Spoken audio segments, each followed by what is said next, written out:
aking nire-rebuke sa pangalan ni Jesus. At katuloy pa kayo sa mga wala pa, Holy Spirit, paki-remind sila sa gawain ito. In Jesus' name. Hallelujah. Amen. Amen. Okay, so ang ating text to ay nasa Acts chapter 19, verse 11 hanggang 20. Oh. Sorry po kasi wala akong PowerPoint. Nagka-problema yung aking laptop. Medyo nahirapan akong gamitin kaya hindi po ako nagawa. So anyway, Acts chapter 19, verse 11 to 20. Basahin po natin to isa-isa. Sa verse 11 po sabi, God was performing unusual miracles through Paul. Verse 12, even handkerchiefs and aprons he had used were taken to the sick, and their diseases were driven away, and the evil spirits would go out of them. Ang galing, no? Kung si God nagpe-perform ng unusual miracles. So kay Paul, sa paano dun mga panyo, no? Panyo, yung ginamit na damit, tela ni Paul, no? Kapag dinadala sa mga may sakit daw po, ang sabi doon, gumagaling. Tapos nakapagpalayas ng demonyo, yung handkerchiefs and aprons. Pero syempre, dapat alam natin, hindi yung things, hindi yung mga bagay ang nagpapagaling o nagpapalayas ng masamang espiritu dito. But yung overflow ng spirit kay Paul na kumapit, no, sa kanyang damit. No? At sabi po sa Acts 13 verse 9, si Paul was filled ng Holy Spirit. Siya po ay puspos ng Espiritu Santo. Nag-overflow sa kanya ang Spirit of God. Sa ating spirito, sa ating spirit, sa ating human spirit, andun ang Holy Spirit, and yung soul ni Paul, yung mind ni Paul is naka full access doon sa espiritu, at ngayon nag-overflow, dumadalo yun hanggang sa katawan niya. So ngayon, yung mga handkerchiefs and aprons, no, nagkukos ng nadadaluyan, no, parang conductor ng power of God. At mailagay sa mga may sakit, gumagaling. Kapag mayroong demonyo, umaalis. No? Why? Because nandun yung Spirit of God, the power of God, yung presence of God. Remember si Jesus Christ noong time na lumalakad siya sa crowd, and then may babaeng humawak sa kanyang laylayan. Sa damit din niya, di ba? And after noon, sabi ni Jesus Christ, may lumabas na power sa kanya. Oh, dahil dun sa faith ng babae, and then dumaloy yung life, yung spirit dun sa damit ni Jesus Christ. So ganun din po dito, sinasabi ni Paul, yung handkerchiefs, yung aprons, no? Pero through the Spirit of God, not yung panyo na walang anointing ng Spirit, hindi po gagana, no? Ayan. So, ang Greek word po ng field is Plato. Ang Greek word po dyan is Plato. Ang ibig po sabihin is to feel, to influence, to supply, no? To accomplish full. Ano? Bili mo, if you have the Holy Spirit, if you are filled of the Holy Spirit, ikaw ay under the influence of the Spirit, you have the supply of life of God, the presence of God, no? So, grabe yung mo, kapag alam naman natin, tayong mga Christian, nasa atin lang Espiritu ng Diyos. And kailangan natin magbukas ng mga bulb natin. Ano ba yung bulb natin? Yung ating isipan, yung ating soul. Kaya mabuksan yung ating isipan para may access natin yung fullness ng Spirit of God sa ating spirito. So, and then sabi diyan, supply ka, hindi ka mawawalan, hindi ka mauubusan. Blessing, no, healing, deliverance, lahat yan na nakasupply na sa atin bilang believers. Okay? Hallelujah. And sa verse 13 po, tuloy natin. Sabi po dito, some Jews who traveled around and drove out evil spirits also tried to use the name of the Lord Jesus to do this. They said to the evil spirits, I command you in the name of Jesus whom Paul preaches. Okay? Sa Tagalog po, basahin ko din po sa Tagalog.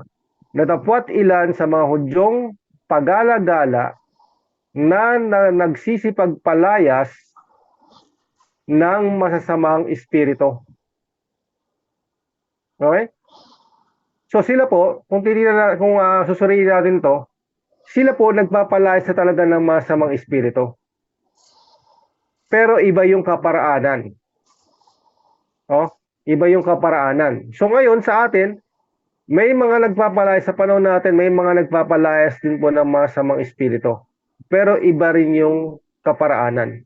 Kung mapapansin niyo, marami nagpapalayas ng masamang espiritu. Iba yung paraan ng believers at iba yung paraan nila. Kaya nasabi nila, si Jesus Christ pa rin yung kanilang Lord. Sa Diyos pa rin yung kanilang ginagamit, no? Pero not biblical. No, hindi mo naman hindi mo naman yan masasaway. Kaya nga sabi ng Lord, by their fruits you will know them. No? O i-share mo sa nila yung word of God, yung paraan ni God, and then ano pa nila, mamasamain pa nila, sabihin, hindi, ito yung sa Diyos pa itong ginagawa namin. Oh, so magkaiba ng kaparaanan. Hindi pwedeng sabihin mo na pares kayo nagpapalayas ng masamang espiritu o nagpapagaling ng may sakit, gawa ng masamang espiritu, na magkaiba yung paraan ninyo, pero iisa yung Panginoon ninyo. So dapat parehas yung kaparaanan. No? So na-encounter kami last week po na may na-encounter kami, and then itong week na to. Last week, no, na-encounter kami taga Samar. Online lang din po. No? Ang testimony niya sa amin, pumunta siya sa mga faith healer, sa mga albularyo, nagpatawas siya kung ano-ano po pinuntahan niya. Gumastos po siya ng nagbenta siya ng bahay at lupa, isang lote, tapos ang nagastos niya po sa pagpapagamot, pagbili ng mga agimat, pangontra, anting-anting na ganyan, is nasa 300,000. And nothing happens. Pabalik-balik lang po, hindi po siya gumaling. Kaya po, nung unang tanong niya sa amin kung magkano ibabayad niya sa amin, kung magkano yung singil namin pag magpapagamot siya. So, siyempre, pinapaliwanag po natin sa kanila kung paano yung binigay ng Lord ng libre, no? Pinagkatiwala sa iyo ng Lord ng libre, so kailangan pumahagi ng libre. Yung pinapaliwag namin sa kayo. Alam niyo po, nangyari, glory to God. Noong time na yon, nakatayo po siya, nakalakad siya. Ang testimony niya, may bumaksak na napakalamig na tubig sa buo niyang katawan at naglalagotukan ng kusa yung kanyang mga buto. And then yun, in instant po, no? Siya po ay nakalakad, siya po ay nakatayo, at nagtataas ng kamay at sumisigaw ng praise the Lord. First time din po niya narinig yung sharing ng gospel about Jesus Christ. And praise the Lord po, no? Talagang nasa end times na tayo, tinatanggal ng Lord yung mga nasa apoy. No? Sabi sa Jude chapter 1 verse 23, snatch them from the fire. No? O may mga ganong kaparaanan po na hindi naman paraan ng Lord. No? Itong mga Hudyo na to, ganun yung ginagawa nila. No? Pero nung sana ba tayo yan? Iba yung kaparaanan nila. And then sabi po dito, tuloy natin sa verse pa rin po.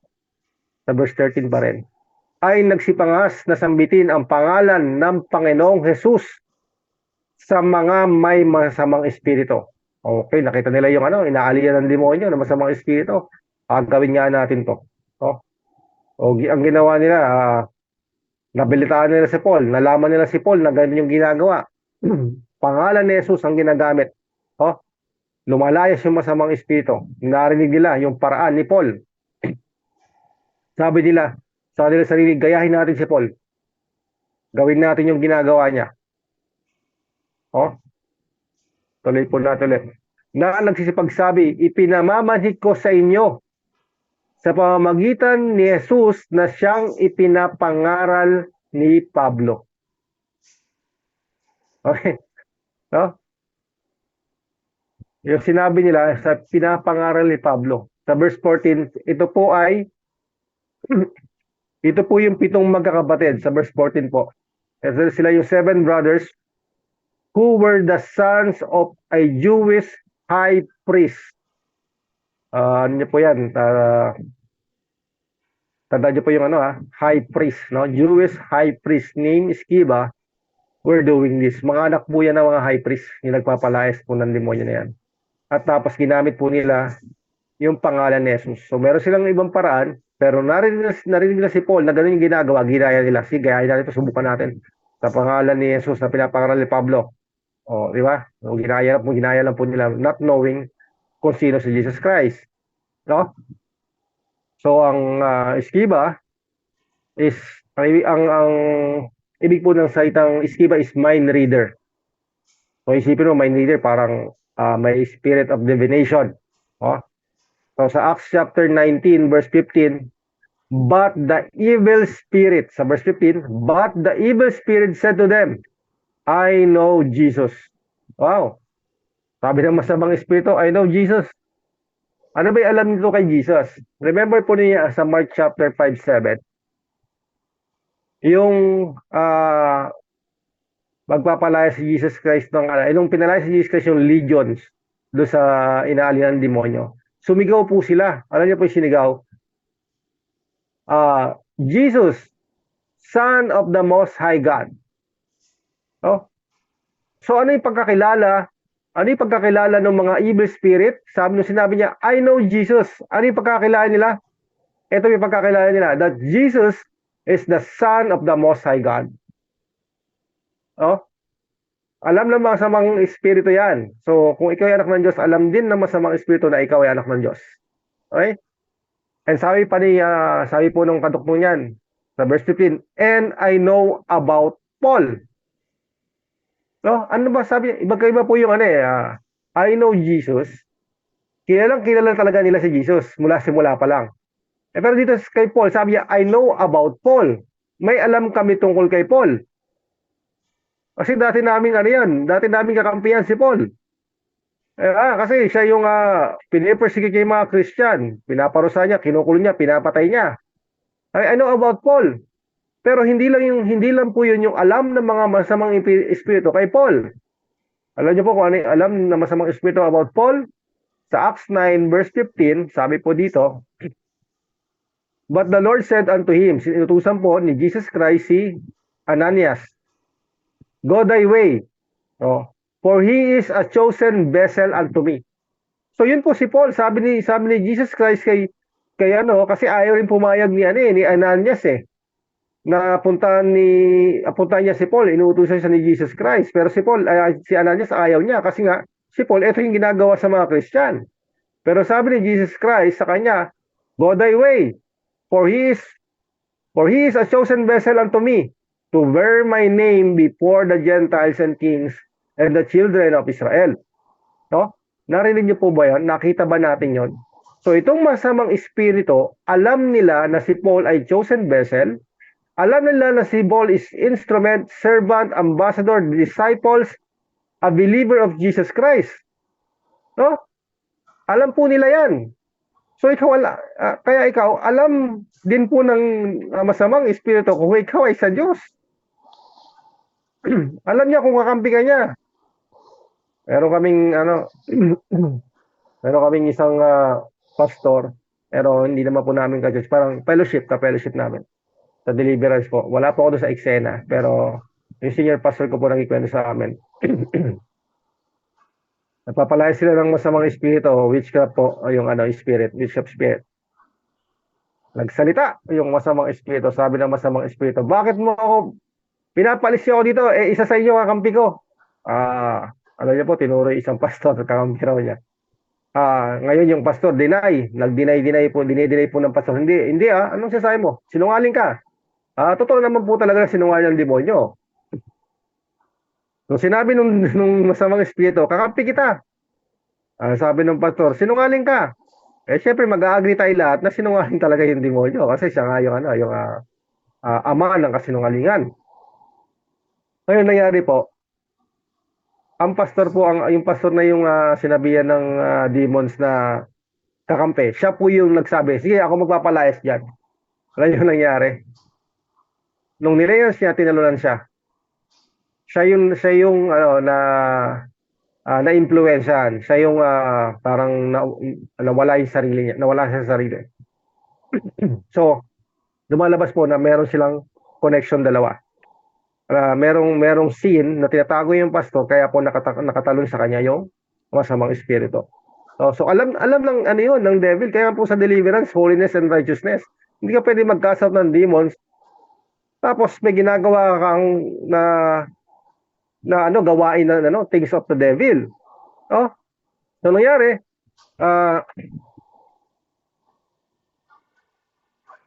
si Paul at tayo, ang mga believers, alam po ng enemy kung ikaw ay kakampi niya at kung ikaw ay sa Diyos.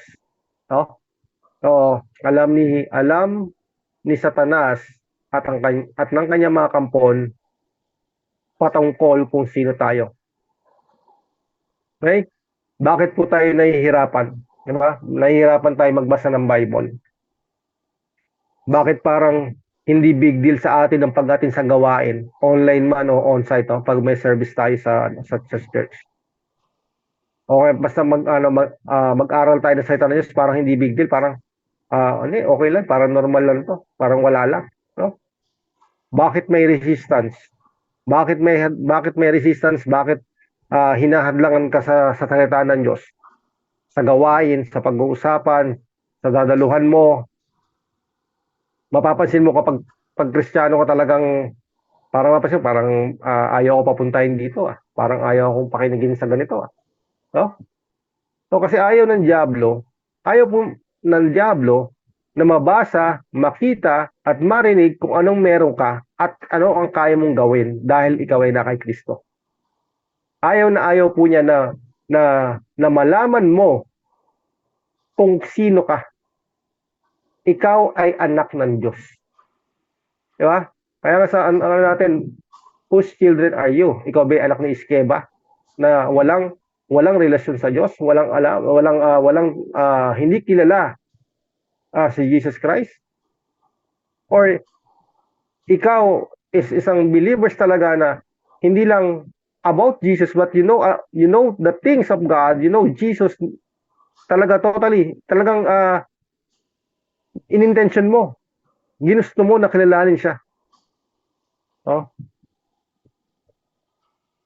Ang sabi po ng sa masamang espiritu, no? But you, who are you? Ano? Sabi, I know Jesus, I know about Paul. Kayong humaharap sa amin, sino kayo? No? So wala po silang naisagot. Wala pong naisagot yung mga Hudyo na anak ni Iskeba. No, at kung may sasagot man sila, ano sasagot nila? Anak kami ng high priest? Anak kami ng high priest. Oh, yun ba isasagot nila? Tayo, ano sasagot natin? Oh, no offense po Tapos ako ng 5 years sa Bible school. Marami akong certification. Umalis ka ngayon. No? Hindi ganun Ang sabi nila, kilala ko si Paul. No? Hindi mo naman pwedeng dalhin yung yung mga certificate mo, yung mga sa yung certification, kung ano man yung meron ka binigay sa'yo nung nasa Bible school ka, at yung sasabihin mo sa enemy, eto akin ang mga natapos. Hindi po sila aalis. Kasi hindi nila ino-honor yan. Hindi nila ino-honor yung ating mga natamo sa Bible school po. Naka 1 year ako sa Bible school, no? 1 year lang po, hindi ko na po napagpatuloy. At ako'y nag-iba ng simbahan kasi. Nalipat po ako ng ibang church.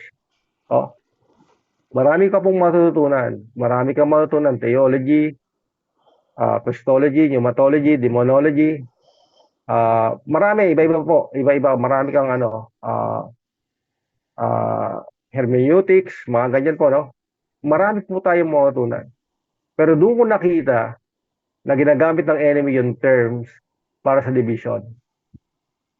Nagamit siya ng mga terms, ngayon magkakaroon ng division. Ito si God, ito isa, dalawa, tatlo. na Diyos. Ang Holy Spirit ay hindi person, siya ay bagay. Ngayon, magkakapi-kape na po, mag-create ng division. So ang sabi ng demonyo, who are you? No? Sabi nung demonyo sa mga eskriba, sa anak ni eskriba. No?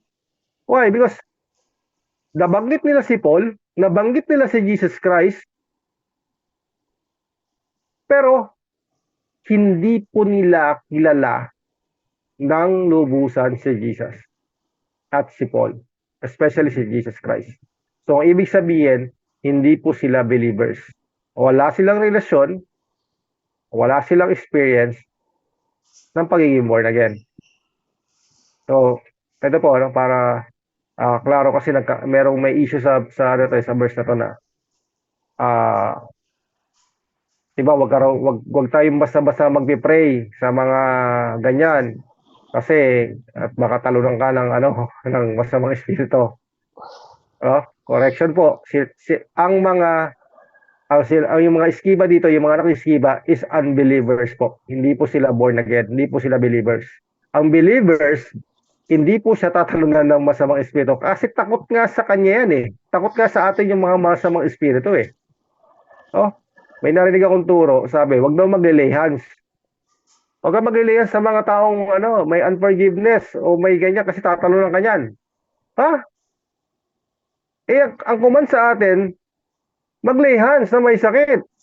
Alam po, yung demonyo, ayaw niyang hawakan mo siya. Kasi kapag hinawakan mo siya, siguradong siya ay masusunog. Kasi you have the fire of the Holy Spirit. You are baptized with the Holy Spirit and fire. Kaya gagawa ng salita yung demon. Huwag kayong mapapahawa pag may mga ganyan, huwag kayong maglagay kayo sabi niyo sa simbahan niyo. Ay turo niyo, bawal maglay hands. Kasi pag naglay hands, tatalong kami sa kanila, lilipat kami, lalo kapag meron kang unforgiveness or curse, lilipat sa'yo. Kalokohan po mga kapatid, sorry sa word. No? Tunay na believers ka, hindi po mangyayari yan. No? Si Jesus Christ ang batayan natin, si Jesus Christ ang basihan natin. Kahit po 50, 70 years na sa ministry si pastor, ang ating mga pastor, respect po tayo sa kanila. Pero if hindi po sinasabi ng Word of God, okay lang po na hindi gawin. Kasi ang batayan natin is ang salita ng Diyos. Yun lang po, no? Okay, so hindi po sila born again. So kaya po sila nagkaroon ng sinugod ng masamang espiritu na tinanan. Wala silang relasyon. So, sa Luke 10:17 po. Sa Luke chapter 10:17 hanggang 20. Kung alam niyo po yung story niyan, yung inatasan ni Jesus Christ yung 72. Ang atas niya magpalayas kayo ng mga masamang espiritu, magpagaling ng mga may sakit. Yan po yung utos ni Jesus Christ ha. Command po yan, command po. Bye-bye. And then, nung bumalik sila, sabi ng 72, the 72 returned with joy, saying, Lord, even the demons are subject to us in your name. Okay, so itong 72 na ito, nakarinig to kay Jesus Christ. So sige, nakatasan ko kayo at magpalayas kayo ng demon. And then, nung ginawa nila, Lord, grabe, umaalis po talaga, sumusunod yung masamang espiritu, yung mga demonyo kapag binabanggit namin sa pangalan ni Jesus. And then sabi ni Jesus Christ, taka lang, makinig kayo, behold, binigyan ko kayo ng authority. Sabi niya, behold, sa verse 19 behold, makinig. Sabi nyo, makinig maigi, behold, sabi ni Jesus Christ, I have given you authority to tread on serpents and scorpions and over all the power of the enemy. Ang question natin dyan, ano pang power ang ano pang makapangyarihan na demonyo ang iisipin mo na hindi mo kayang palayasin sa pangalan ni Jesus? And sabi ni Jesus Christ, over all the power of the enemy. And nothing shall hurt you. Napakaganda. Paano ka tatalunan ng masamang espiritu kapag pinalayas mo siya? And sabi ng Lord, and nothing shall hurt you. So ngayon, pag may narinig po kayo, ako, baka balik ka kanya, baka gambalin niya. Bumalik siya kasi pag bumalik siya, yari siya ulit. Kaya kapatid, maging pundasyon natin ang salita ng Diyos. At gawin natin. Yes, siyempre, una, may resistance yan eh.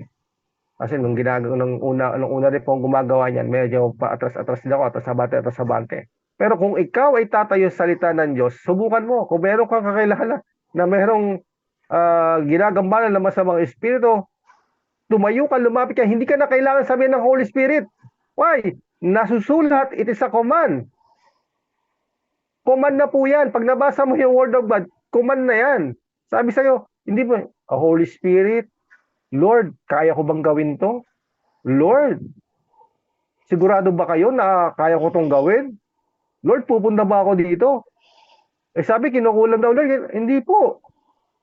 Ang sabi, napakalinaw, behold, I have given you authority to tread on serpents and scorpions and over all the power of the enemy and nothing shall hurt you. Napakaganda po niyang, napaka-powerful na verse. Ano niyo po, itong verse na to, ang lagi kong pinangahawakan, sa tuwing may magpa-pray, sasabihin sa akin, witchcraft daw yan, mamabarang daw yan. Oh. So pagkatapos po nito, meron po kami pag-pray. Ang sabi po ng pag-pray namin, pumasok daw po sa kanya si Lucifer. Oh, eh kung babasahin ko to, and kahit sino pang pangalan yan, ang sabi ito, over all the power of the enemy and nothing shall hurt you. Tapos po ang usapan doon. And the devil ay no-honor tong word of God. Kapag dinala mo yan sa harapan niya, sapak po sa kanya yan, espada po sa kanya yan, hiwa po siya dyan. Oh, sa verse 20, kaya lang may sinabi si Jesus Christ, nevertheless, sabi niya po, nevertheless, do not rejoice in this, that the spirits are subject to you. But rejoice that your names are written in heaven. Okay? Hallelujah. Masaya po pag nagkakasat po kami ng demons, online man o sa church po, pinupunta namin bahay. Talaga pong may kagalakan sa puso ko eh. Pero sabi ng Lord, ito mas nakakagalak.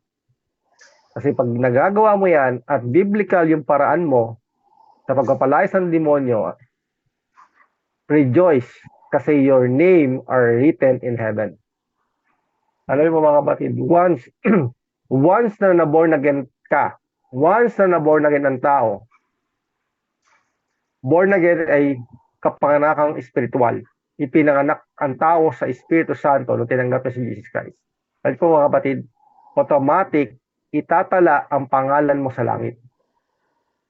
Tandaan po natin na born again ka, itatala ang pangalan mo sa langit. Nakatala, sabi niya, nakatala ang pangalan niyo sa heaven. Alam, born again ka, itatala ang pangalan mo sa langit. Bakit kailangan mo born again? Kasi wala namang flesh. Wala pong flesh sa heaven. Spiritual, ang heaven is nasa spiritual realm. Puro mga spiritual beings ang nandun.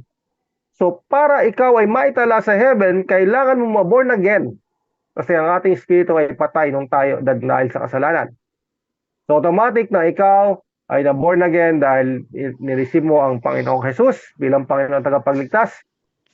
Ikaw ay nakatala ang pangalan mo sa kalangitan. Heaven is a spiritual place. Spirit is nasa spiritual realm. At malalaman po nila yan. Remember po, nung si Jesus Christ, nang siya ay nagpabaptize kay John, pag-ahon niya, bumukas ang langit, bumaba ang Espiritu Santo sa inyo ng kalapate, at may voice na narinig. Ano po yung salita na yon?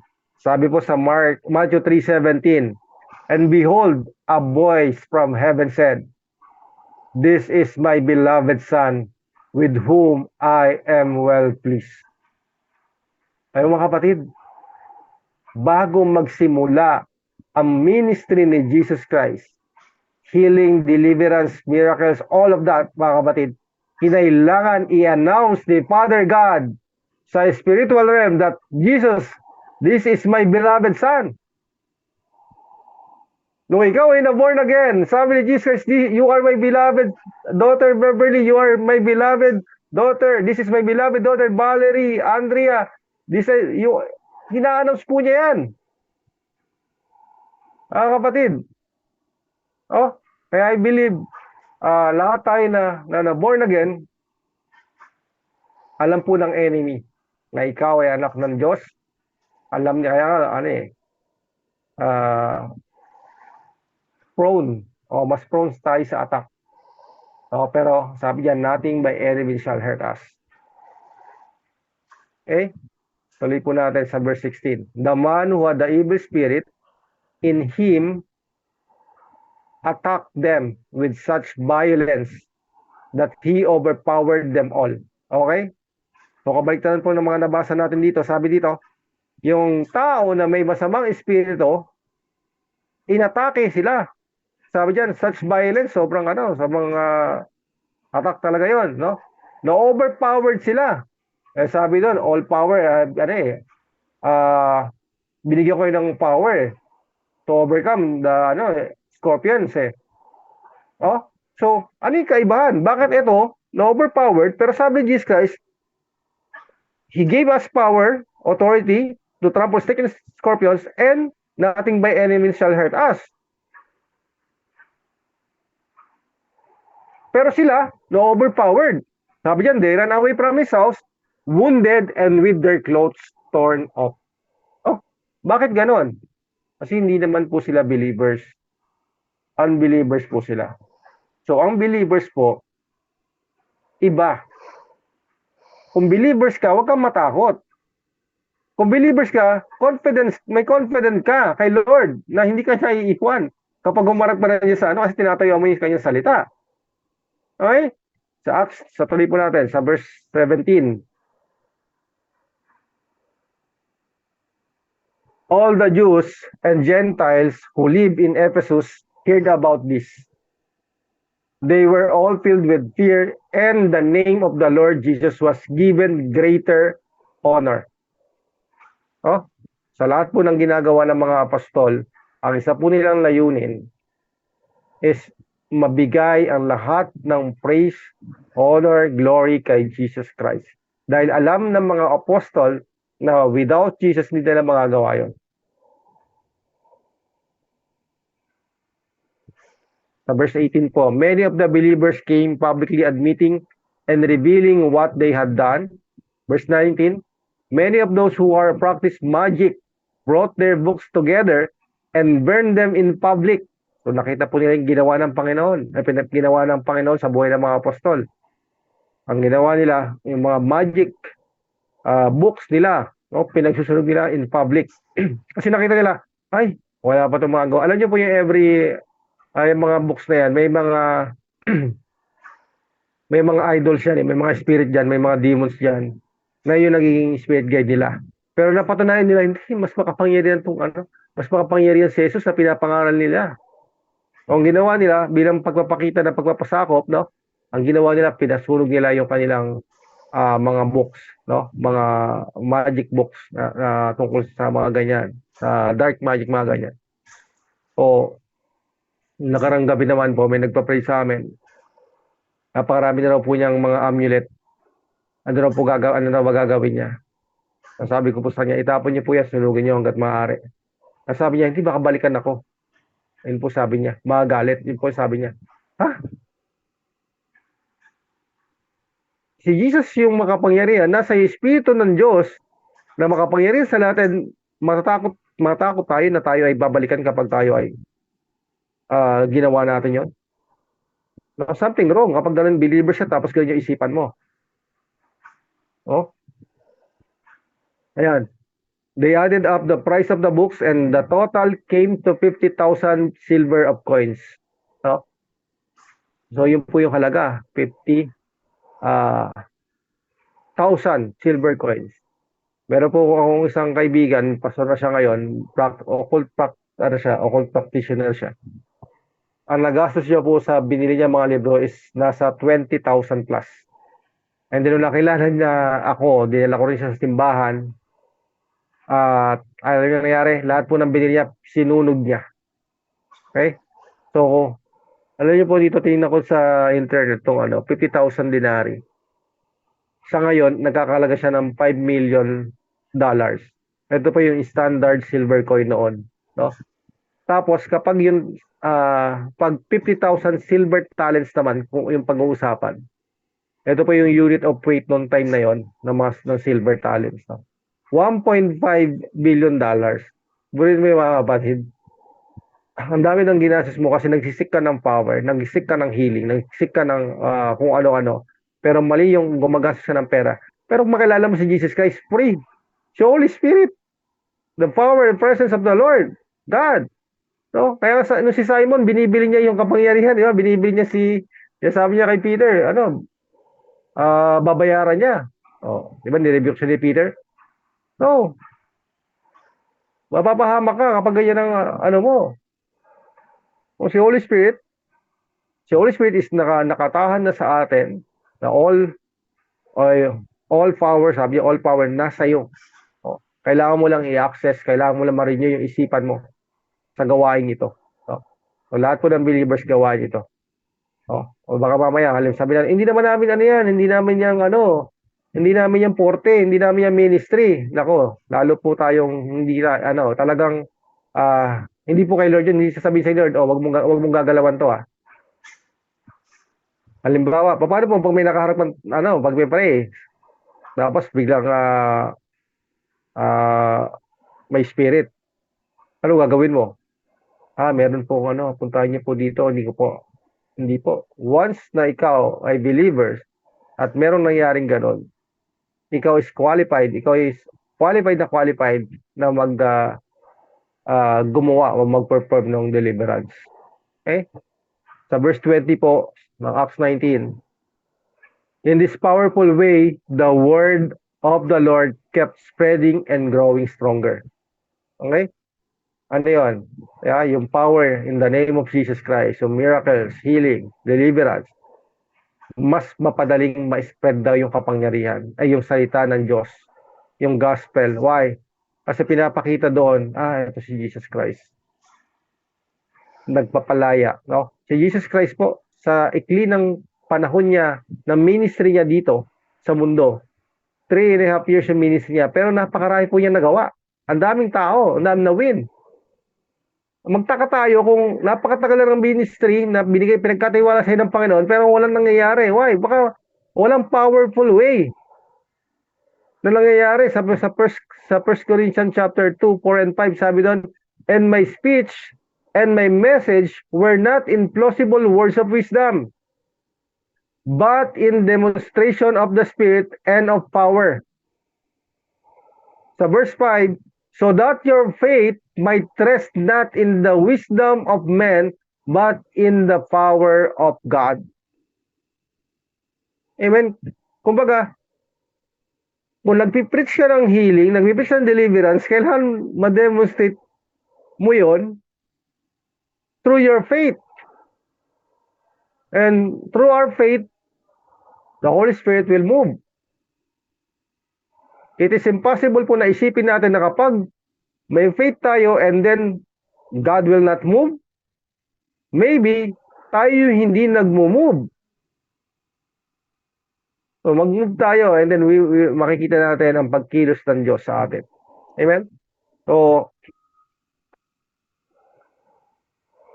sa John 1:12 po sabi doon, tayo ay binigyan ng right to become children of God. Ang na-receive natin si Jesus Christ, tayo hiniwala sa kanyang pangalan, binigyan tayo ng right para maging anak ng Diyos. So, we have authority to become a children of God. So, ngayon, ikaw ay anak ng Diyos. Sabihin mo sa sarili mo ngayon, I am a child of God. Kung may tatanong sa'yo, whose children are you? I am a child of God. I am a son of God. I am a daughter of God. Oh? John 1:13, sabi po doon, who were born not of blood, nor of the will of the flesh, nor of the will of man, but of God. So pag sinabi yung but God is spirit. Oh, yung blood and flesh is flesh. So ikaw, anak ka ng Diyos sa espiritu. Oh, Galatians 3 verse 26, for all of you are God's children through faith in the Messiah Jesus. Through faith, kaya ka naging anak ng Diyos. All about faith po talaga sa salita ng Diyos. And 2 Corinthians 6:18, ang sabi ni Father God, kung di pa tayo kumbinsido na tayo anak ng Diyos, sabi po sa 2 Corinthians 6:18, I will be your father, and you will be my sons and daughters, declares the Lord Almighty. It is a declaration. Alam niyo po yung declaration, sabi sa iyo ni God, tinanggap si Jesus Christ bilang Lord and Savior. Oh, ikaw, Annalyn. Dinedeclare ko, ikaw ay aking anak. Sino makakapagbali nun? Kaya ang enemy, ayaw na ayaw kanya ipamanifest na bilang anak ng Diyos. Diba? Sabi po sa word is, ang creation, naghihintay para mag-manifest na yung mga sons of God. Pero tayo, child of God, ano ba, ayaw ba natin mag-manifest? Or nahihinder tayo? Dahil nakatingin tayo sa ating mga kakayanan, dahil nakatingin tayo sa ating talino, nakatingin tayo sa ating kalagayan, sa buhay. Ano, tingnan mo yung word of God para mag-manifest tayo bilang mga anak ng Diyos. Okay? So, meron po akong babasahin lang na 12 ways o points, no? Patapos na po. Dito po magtatapos. We need to manifest. Kailangan tayong mag-manifest bilang mga anak ng Diyos. Ang una mong sasabihin sa sarili mo, you are the child of God. No? Alam niyo po, pastor ako, pero mas gusto kong sabihin sa akin ng enemy, anak ako ng Diyos. Ano yung sinabi ng demonyo doon kay Jesus Christ, you are the son of the Most High. Hindi mo sinabi ikaw yung teacher. Hindi naman sinabi ikaw prophet. Ang sinabi niya, you are the son of the Most High God.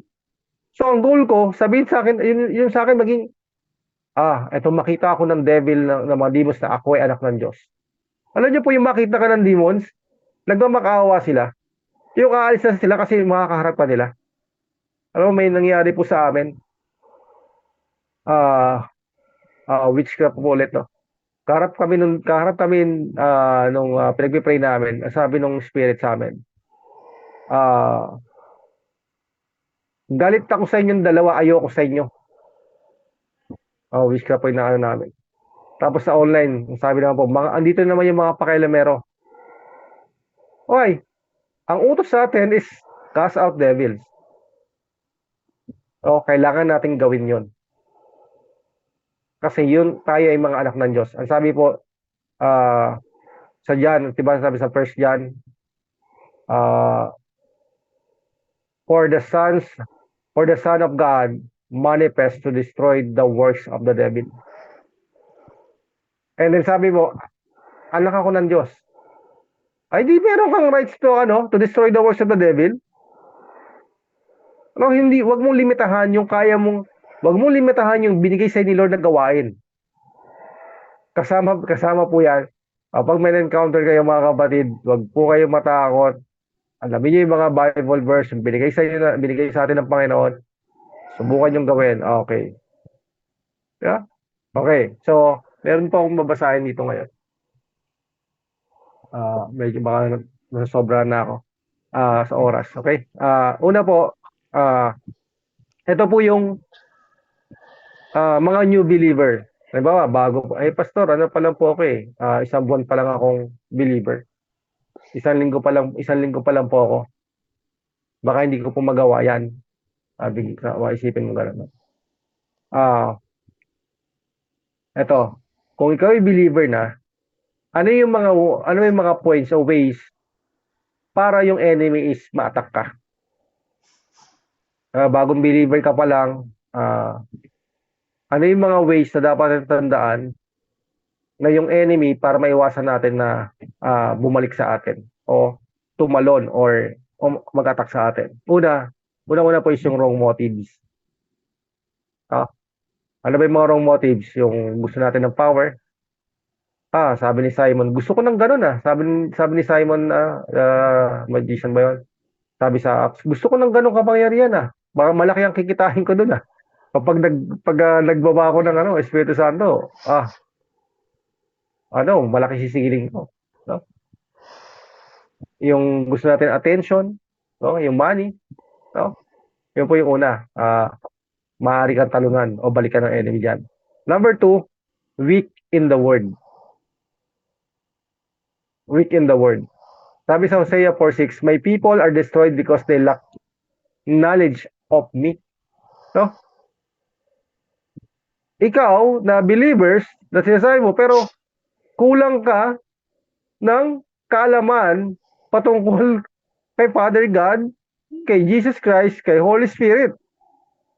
No, ngayon, nag-try ka magpalayas ng demonyo, and then nagsalita yung demonyo, hindi mo na alam yung sasagot mo sa kanya. Yari ka ngayon. Si Jesus Christ, lahat ng sinalita ni Satan sa kanya, ang sinasabi ni Jesus Christ, it is written, it is written, it is written, it is written. Alam ni Jesus Christ, ang salita ng Diyos. Why? Unang-una kasi siya ang salita. Pero pinapakita niya sa atin, if you are the Son of God, sabi ng devil, if you are the Son of God, if you are the Son of God, pinapakita niya sa atin, kung ikaw ay anak ng Diyos, dapat alam mo yung salita ng Diyos. Alam mo yung salita ng Ama. Amen? Yun po yung pangalawa. Kailangan maging strong tayo in the Word. Pero number 2, yung weak in the Word. Kapag mahina ka sa Word, pwede kanyang balikan. Number 3, copycat behavior. They copy others' behavior and may also believe on their own authority. Okay? Yung alam niyo po yung ginaya nila si Paul? Sabi, sa pangalan ni Jesus na pinapangaral ni Paul, ni Pablo. No, kailangan magkaroon ka ng sarili mong knowledge, relationship kay Christ. Hindi palaging Sister Beverly, no, kailangan po natin mag-grow. Yun po yung gusto sa atin ng Lord. Yes, andyan po ka, andyan si Sister Beverly, mga pastors natin, sila po yung aalalay habang ikaw ay bata pa, para mag-mature ka. Pero kung isipin po ninyo, kung ikaw ay 20 years na sa simbahan at hindi ka pa nag-mature, may problema po yun. Ang problema ikaw, bakit hindi mo gusto na lumago? Okay? Number 4, not knowing authority in Christ. Number 4, not knowing authority in Christ. Hindi mo alam yung authority ni Jesus Christ. Ang sabi ni Jesus sa Matthew 28, all power and authority has been given unto me in heaven and on earth. So, kung alam mo, okay, wala na palang ibang may authority dito, maliban lang si Jesus Christ. Si Jesus Christ, binigyan ako ng authority. Okay, so ngayon, si Jesus Christ at ako ang may authority. So, ang devil, no authority. So, kung hindi mo alam yan, ayoko pumunta yan kasi territorial spirit yan Ayoko pumunta yan, nakakatakot, baka malakas yan. Alam niyo po, meron ako na-encounter, nagsisimula pa lang po ako, 2014. 2014, 2015. Nagpray ako ng may karga. Term po namin yan sa may masamang espiritu. Ang sabi ng demonyo sa akin, ako ay general. Meron, totoo ba yung sinasabi mo, Pastor? General ka pang nalaman. Basahin niyo po sa Ephesians 6, Ang sabi doon, may prince of the power of the air, may mga principalities na tinatawag, So sabi po ng devil sa akin, demonyo, ako ay general. Alam po ginawa ko dahil hindi ko pa alam yung authority ko Authority ko kay Jesus Christ. Ang ginawa ko, tinawag ko yung pastor ko. Kasi yung pastor ko, matagal lang Christian. Ako bago pa lang. Baka hindi tumalab to, baka hindi ko kayanin. Nakakatawa po yung ganon. Na because of lack of knowledge, sabi po sa number 2 natin na points, because of lack of knowledge, napaglalaan tayo ng enemy. Nade-destroy tayo ng enemy because of lack of knowledge. But if we know the authority of Christ in us, alam natin, ako mga kabarid, sabi sa inyo, ayaw kang makita ng enemy. Hindi sasabihin niya, naku, gising na naman to si Beverly, ano naman kaya ang gagawin nito? Isa pa, sabi, mga territorial spirit, sabi sa Matthew, diba? Sabi ni Jesus Christ, I will build my church and the gates of hell shall not prevail. And then takot tayo pumunta sa mga lugar na may may mga sinasapian o mga ganyan. Eh sabi ni Lord, the gates of hell shall not prevail. O pag may nakita kang gate doon ng sipain lang po gagawin doon. Okay, number 5. Thinking the devil's power is greater than Christ's power. Thinking the devil's power is greater than Christ's power. Meron po ba? Kaya, may takot ka pa rin instead na meron kang confidence kay Lord. Mas makapangyarihan ang Diyos na pinaglilingkuran natin. Greater is He that is in me than he that is in the world. Amen. Puro word of God po mga kapatid. Ang ibabato mo sa sarili mo, ang ibabato mo sa enemy, puro salita ng Diyos. Kasi magsasubmit at magsasubmit po ang enemy. Pero kailangan mo din magsubmit doon. Sa kanyang salita. Amen? And number 6, mindset is on power or money. Kumbaga, wrong reason. Wrong reason ang nangyayari. Sabihin mo, teka lang, pag pinag-pray ko to, sigurado, bibigyan ako ng pera nito. Batid, no? Hindi naman natin, alam mo mga batid, hindi naman natin yung hinihingi.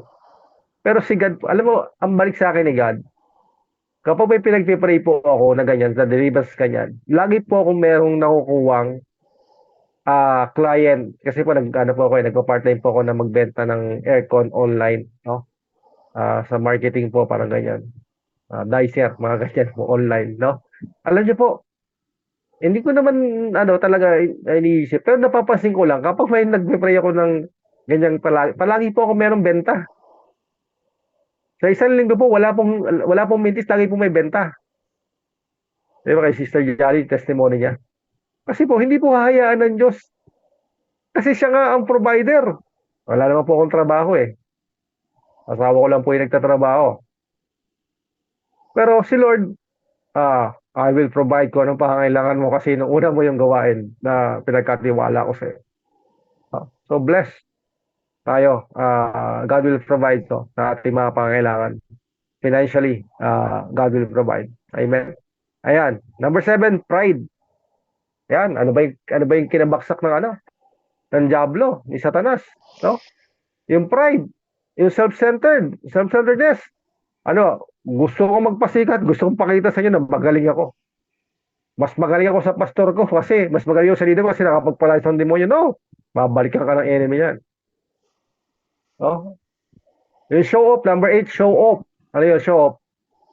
Pinapakita mo yung doon sa tormented person, alam mo ba, kita mo. Diba, hindi nagawa ng yan. Ako, nagawa ako.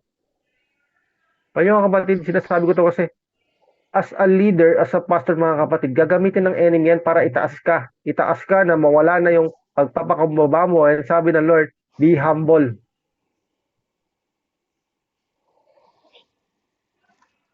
Ang dinadalangin ko kay Lord at iniiyak ko sa kanya, Lord, hindi po yung, Lord, make me powerful like you. No, Lord, make me yung character mo, Lord. Lord, gusto ko ganyan yung character ko sa character mo.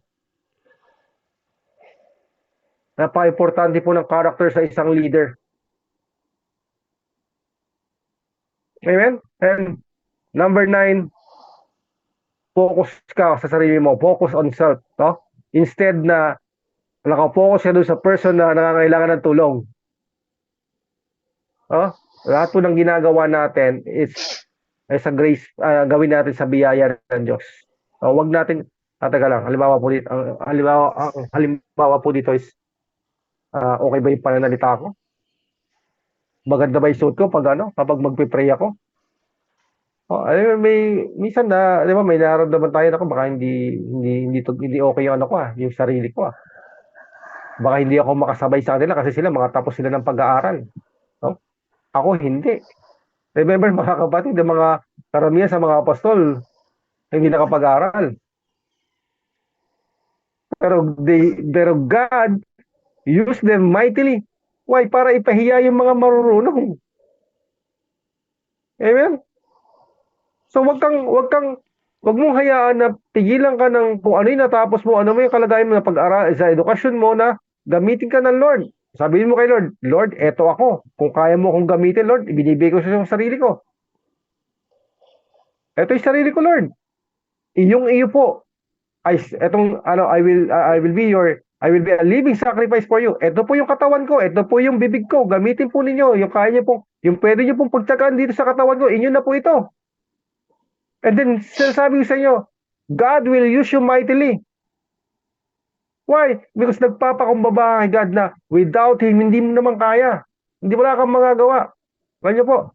Sabi ko, Lord, kung hindi ka namin makasama yung gabi para mag-pray dito sa mga masamang espiritu, hindi na ako tutuloy. Pero God will confirm us to us. Wow, how? Meron kang boldness na gawin. Meron kang confidence not in yourself kasi alam mo naman na kung titignan mo yung kalagayan mo, hindi ka ganon kagaling. Hindi ka ganon kaganda, kagwapo, o naman. Tanggalin mo po sa isipan yan at tumutok ka sa salita ng Diyos at kung ano yung sinasabi ng salita ng Diyos, yun yung gawin mo. Yun yung gawin natin. Number 10, patapos na po. Not knowing the power of the name of Jesus. Okay?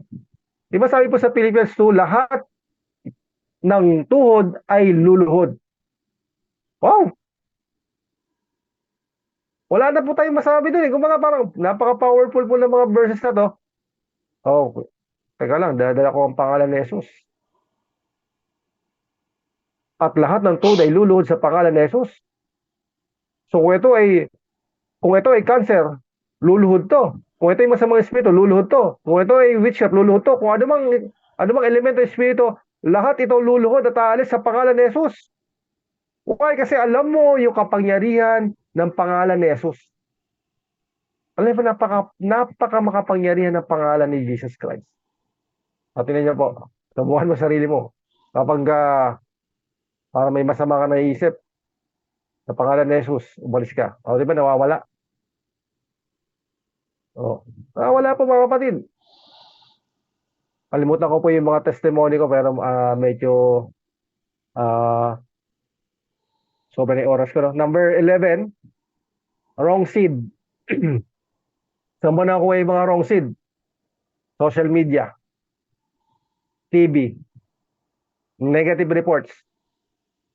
Ano po ba ma-activate yan? Kapag tumutok ka sa social media, sa TV, sa mga negative reports, ang ma-activate po niyan ay laman, hindi po espiritu. Kaya sabi ng Bible, the flesh profits nothing. So bakit ka nagtatagal ng 3 oras sa social media, sa TV?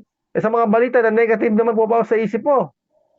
Magbasa ka ng salita ng Diyos, yan ang espiritu. Sabi sa John 6:63, my word is life and they are spirit. O pag nagbasa ka ng salita ng Diyos, makikita mo, basa ka ng sa social media, inala mo yung sakit mo.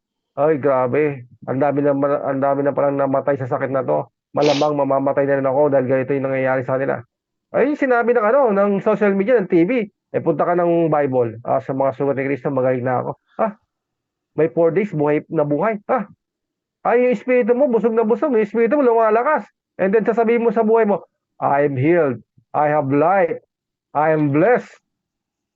Lalabas ang bibig mo. Di ba? Sabi po sa Proverbs, kung ano yung lumalabas sa bibig mo, yun yung kaanihin mo.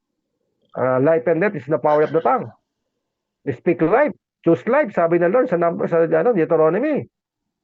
Okay? Number 12, corrupted soil.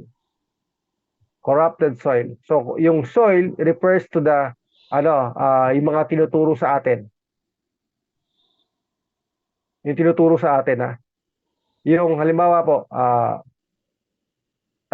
yung seed, yung word of God, tama naman sinabi sa ito, yung verse na yan, ito. Pero mali po yung interpretation. Yung mali yung interpretation, danger po, napaka-danger din po nun. Kapag nagsoso ng seed, ng word of God, and then ang interpretation is mali. Okay? Ayan, ito po yung sa mga believers, sa mga new believers. For unbelievers naman, kung bakit sila ay inaatake ng devil, 1, no relationship with Christ.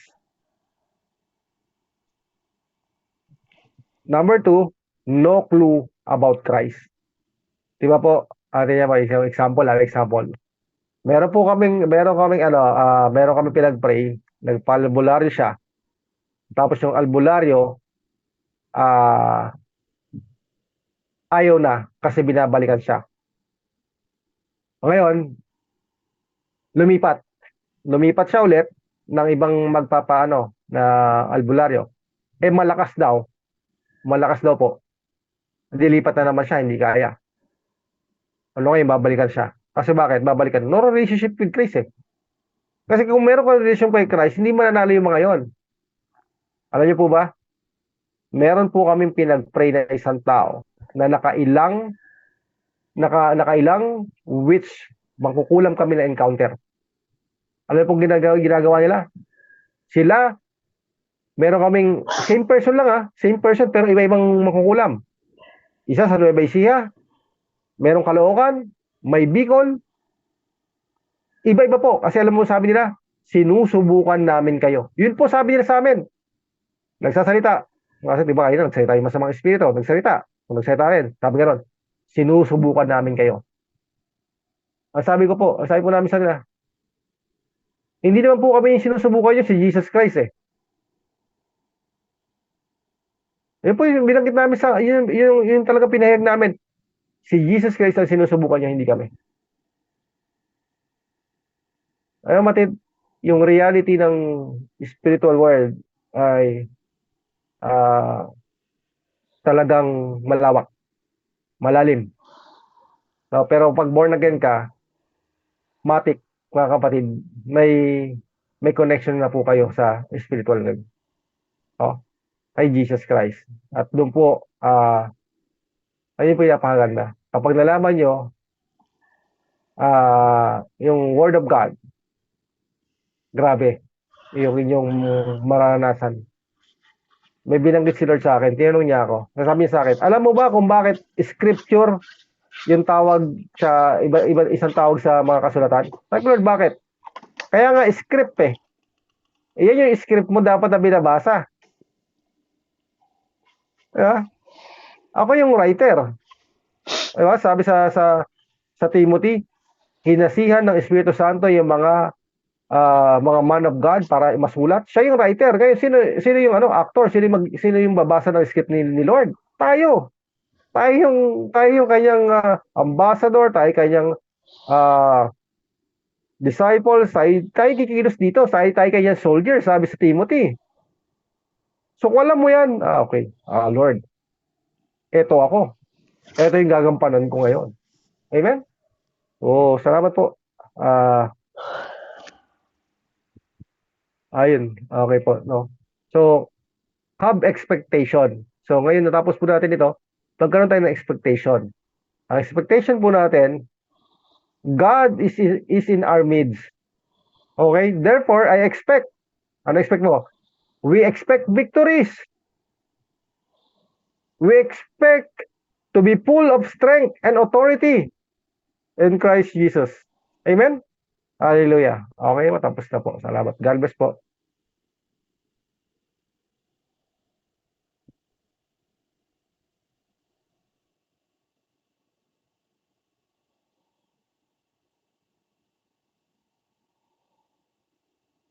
Amen. Ayan, purihin po ang Panginoon. Maraming salamat po, Pastor Michael, para sa mensahe ng Panginoon. Ayan, tayo po ay anak ng Diyos. Ay ang kapangyarihan ng Panginoon